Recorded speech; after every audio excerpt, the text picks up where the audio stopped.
Nah, coba lihat teman-teman, sampai ada polisi loh yang melerai loh. Itu adalah bentuk shock terapi saya kepada saudara Rocky Gerung yang selama ini. Assalamualaikum warahmatullahi wabarakatuh. Teman-teman, balik lagi di channel YouTube gua, Hairun Imam. Nah, di video kali ini kita akan membahas terkait sebuah video yang sangat viral di media sosial semalam, teman-teman, terkait dengan perseteruan ataupun pertengkaran yang terjadi antara Ciko Hakim, jubir PDIP, dan juga Sylvester Matutina. Ternyata perseteruan yang terjadi di acara Rakyat Bersuara Aiman ini tidak hanya antara Rocky Gerung dan Sylvester. Ternyata di sela-sela jeda, Bung Ciko ini juga merespon dengan keras dan hampir berkelahi. Dan sepertinya sudah berkelahi teman-teman dengan Sylvester Matutina. Sampai ada polisi yang melerai. Wah, ini sangat luar biasa sih. Mungkin ini satu-satunya acara selama beberapa tahun terakhir yang menimbulkan perkelahian yang sangat tajam, perdebatan yang sangat tajam teman-teman. Tapi ya dari kabar yang beredar, Ciko Hakim ini mendukung ataupun membela Rocky Gerung. Makanya terjadi hal-hal yang tidak diinginkan teman-teman, sampai emosi, sampai ingin berkelahi dan segala macam. Dan juga ini ada klarifikasi ternyata teman-teman dari Bung Sylvester Matutina terkait dan perseteruannya dengan Rocky Gerung. Dan ternyata Bung Sylvester mengungkapkan hal yang sangat mengejutkan bagi kita semua. Dan mungkin teman-teman yang menonton video ini harus melihat klarifikasi dari Bung Sylvester nanti. Jadi nonton videonya sampai full agar kita tidak salah persepsi teman-teman ya.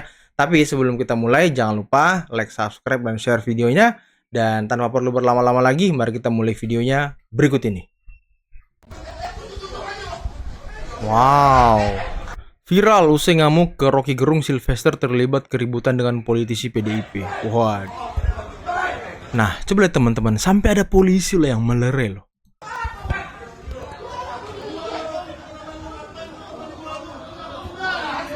Oh, ini memang respon yang keras dari Ciko Hakim ingin menghantam ataupun menghajar Sylvester teman-teman ya.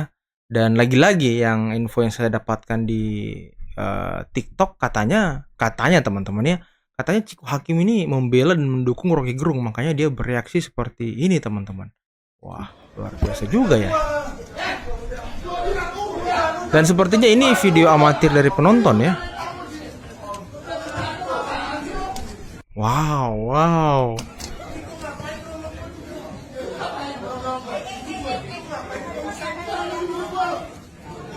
Tolong ya. Oh, ini sepertinya dilarang merekam teman-teman ya.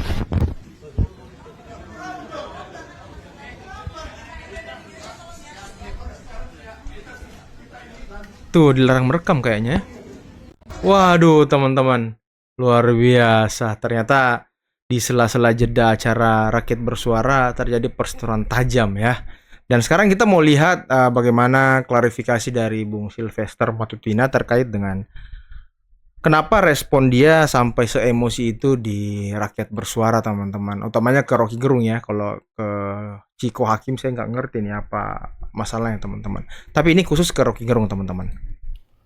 Mengenai dinamika yang terjadi tadi malam Selasa 3 September 2024 di acara Rakyat Bersuaranya Bang Aiman di iNews TV antara saya Sylvester Matutina dan saudara Rocky Gerung, itu adalah bentuk shock terapi saya kepada saudara Rocky Gerung yang selama ini selalu memfitnah, merendahkan, dan memaki semua orang di Republik ini, termasuk para senior, para akademisi, para pakar, dan juga kepada Presiden Jokowi yang dikatakan tolol dan bangsat.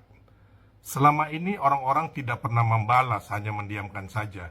Tapi coba kita bayangkan bagaimana kalau saudara kita dan orang tua kita dihina segitu rendahnya oleh saudara Rocky Gerung. Apakah kita bisa terima?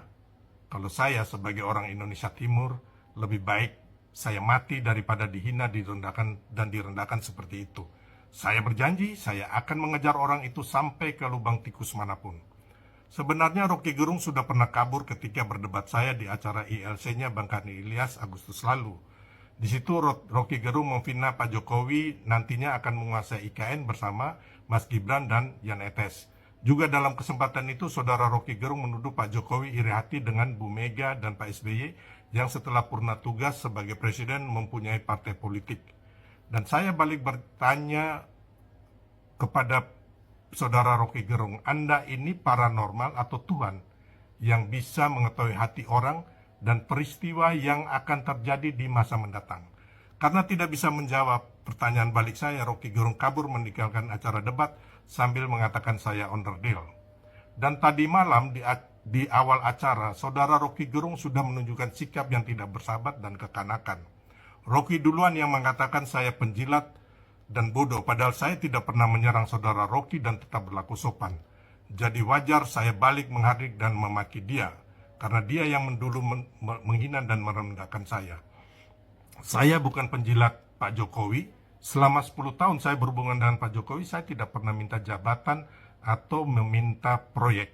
Dan saya saat ini saya bangga dengan profesi saya sebagai seorang pebisnis, seorang lawyer, dan juga ketua umum dari organisasi yang melakukan kepedulian dan kerja nyata untuk rakyat, melakukan advokasi di seluruh Indonesia, mendampingi dan membantu petani, nelayan, pedagang kecil, dan orang-orang yang tersolimi dan tidak beruntung.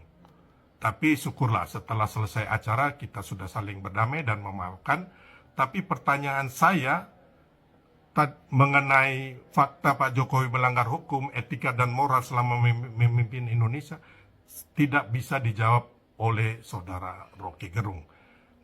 Dia hanya menjawab secara berputar-putar mengenai teori hukum dan filsafat yang tidak kita perlukan saat ini. Semoga kedepannya tidak ada lagi pembodohan atau adu domba dari orang-orang pecundang dan stres nasib dirinya, termasuk kebencian kepada pihak lain, hingga tidak ada lagi kekerasan verbal di depan umum yang dilakukan. Dan kita bangsa ini harus dicerahkan dengan hal-hal yang mendidik sesuai kepribadian dan budaya luhur kita yang mengedepankan kesopanan dan adab yang tinggi, bukan persoalan seberapa hebat dan pintarnya seseorang.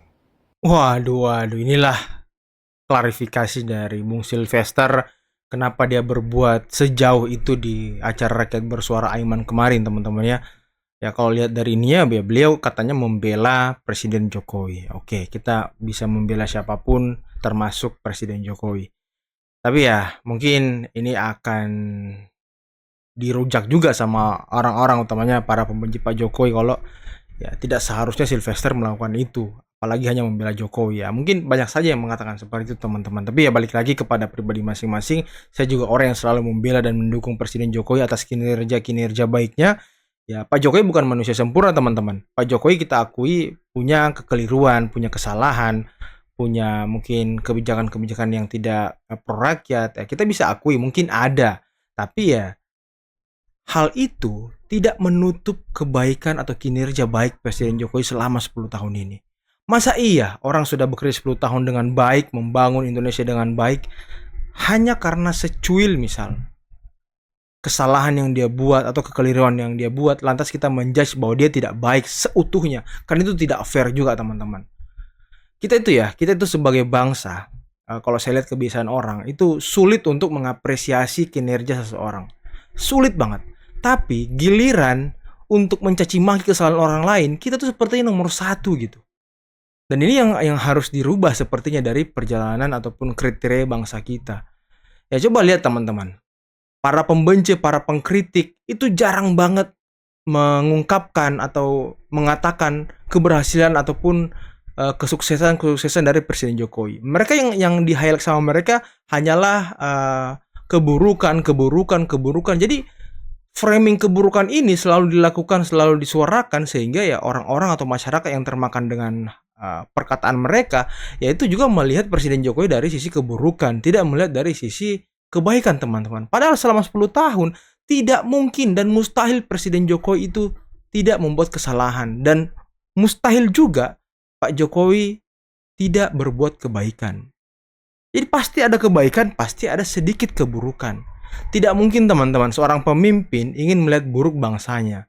Ini teori yang saya yakini ya. Tidak mungkin seorang pemimpin ingin melihat buruk bangsanya, apalagi kalau kita lihat ya dari kinerja beliau, dari antusiasme masyarakat ketika Presiden Jokowi berkunjung ke sebuah daerah, itu sangat luar biasa loh. Kalau masyarakat menilai, masyarakat melihat bahwa Presiden Jokowi tidak bekerja dengan baik, masyarakat tidak merasakan hasil kerja Pak Jokowi, tidak mungkin presiden berkunjung ke sebuah daerah itu tidak disambut dengan antusiasme dan euforia yang sangat luar biasa dari masyarakat. Itu tidak mungkin, teman-teman. Tapi ya apapun itu, mengkritik dari para oposan itu juga termasuk dari demokrasi, teman-teman. Dan ini harus kita apresiasi kritikan-kritikan mereka selama kritikan mereka itu objektif gitu dan tidak menyerang pribadi. Nah, ini yang harus kita utarakan kepada kawan-kawan kita yang lain, teman-teman ya. Oke, mungkin cukup sekian dulu video kali ini. Jangan lupa like, subscribe, dan share videonya. Akhir kata, billahi taufiq wal hidayah. Wassalamualaikum warahmatullahi wabarakatuh. Bye-bye.